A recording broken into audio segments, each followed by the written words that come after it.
En este video vamos a hablar de dinámica y cuáles son los pasos para plantear cualquier ejercicio. Tengamos en mente para qué hacemos este análisis, ya que nuestro objetivo final es poder predecir cuál será la fuerza que resulte de aplicar varias fuerzas a un cuerpo, es decir, hacia qué lugar va a moverse y con qué intensidad hará ese movimiento el cuerpo el cual estamos analizando. El primer paso para esto es colocar un sistema de referencias. Es decir, necesitamos definir en el espacio un marco para poder ubicar los vectores que representan esas fuerzas y a partir de operar con ellos, poder expresar los datos que tenemos y generar información de nuestro problema. Para esto ponemos dos ejes perpendiculares con nombres generalmente X e Y e indicamos con un signo más hacia dónde crece cada eje.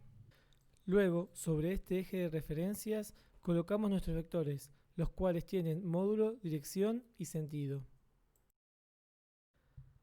El origen de los vectores siempre va a ser el cero de mi sistema de referencia, es decir, el lugar donde se cruzan los ejes vertical y horizontal. En este caso, F1, F2 y F3 son las fuerzas que se aplican sobre el objeto, y el punto de aplicación es este cero. Este origen lo ubicamos en el centro del objeto sobre el que vamos a hacer el estudio. ¿Cómo elijo dónde poner mi sistema de referencias?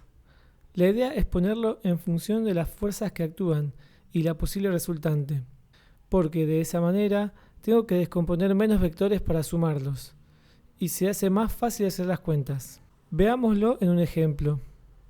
Primero definimos nuestro objeto de estudio. Para este caso sería la caja, así que el centro de mi sistema de referencias será el centro de la caja. Segundo, veamos qué fuerzas están aplicadas sobre la caja. Como puede verse, la caja siente la fuerza que hace la Tierra atrayéndola debido a su masa, la cual llamaremos peso, y como está sobre un plano, al apoyarse sobre él con su peso, el plano responde con una fuerza igual pero en sentido contrario a la fuerza peso, y perpendicular al plano. Por otro lado, la caja solo puede deslizarse sobre el plano y no es capaz de atravesarlo, así que la fuerza que resulte de mi análisis debe ser paralela al plano. Es evidente que si pongo el sistema de referencias con un eje paralelo al plano y otro eje perpendicular a este, al momento de representar esas fuerzas con vectores, solo debo descomponer el vector peso en sus componentes, en X e Y. En este caso, Px es positivo por apuntar su sentido hacia el sentido positivo del eje X. En cambio, Pi es negativo, ya que apunta su sentido hacia el sentido negativo de Y. Finalmente, sumaremos las fuerzas que nos quedaron en cada eje según la ley de Newton. Sumatoria de fuerzas es igual a masa por aceleración.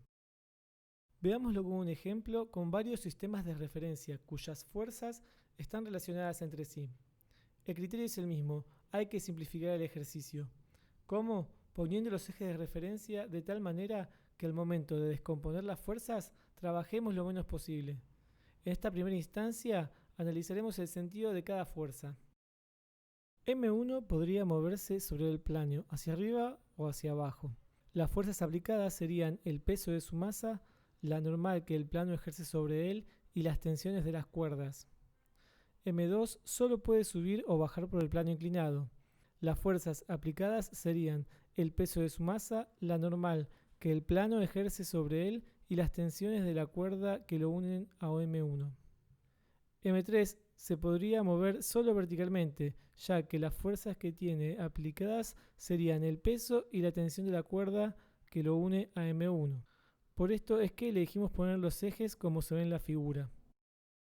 Ahora es el momento de analizar la dirección y el módulo de cada fuerza. En cada eje dibujamos las fuerzas aplicadas a nuestro objeto de estudio.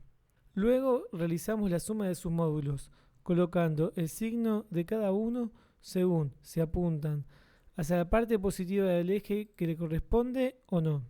Como vemos, el signo de cada fuerza nos indica el sentido en el eje de nuestro sistema de referencias. A M2 le corresponde un análisis similar. Para este caso debemos descomponer la fuerza peso en los ejes de coordenadas. Entonces, en el eje X tenemos T2, que es la fuerza de la cuerda, apuntando hacia el valor positivo de X, y P2X, que es la componente del peso en el sentido hacia X negativo. Por lo tanto, la sumatoria de las fuerzas en X es igual a T2 menos P2X. Para obtener el valor de P2X utilizamos relaciones trigonométricas ya conocidas, resultando P2X igual a P2 por coseno de beta. Para el eje Y hacemos un análisis similar.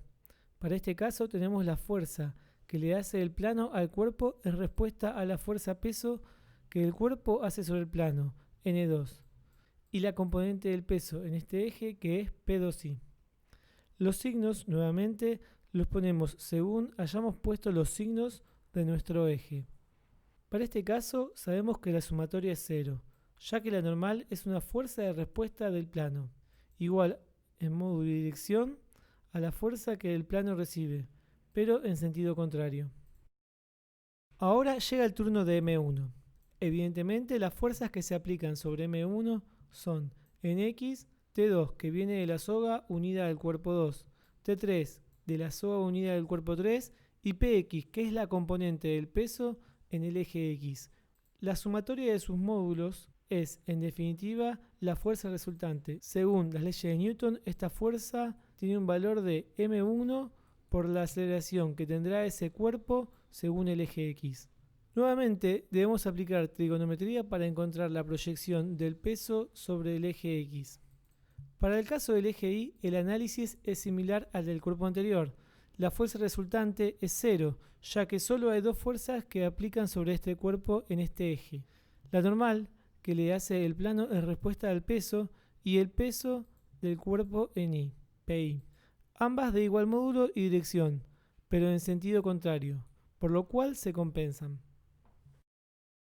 En resumen, estas son las ecuaciones que resultan del análisis de las fuerzas aplicadas en cada cuerpo. Nótese que T2 y T3 tienen el mismo valor en módulo para varias ecuaciones, pero su signo depende del sistema de referencia en el que esté analizando la fuerza. Siempre hay que relacionar el signo de una fuerza con la dirección positiva o negativa del eje según corresponda. Si quieren estar preparados para resolver cualquier problema de cinemática en este curso, miren con cuidado este video. Vayan poniendo pausa en los dibujos y las ecuaciones que aparecen relacionadas a ellos hasta entender su correspondencia y haga todos los ejercicios que puedan. Si no entienden algo, pregunten hasta que lo entiendan. Estamos para ayudarlos a aprobar este curso.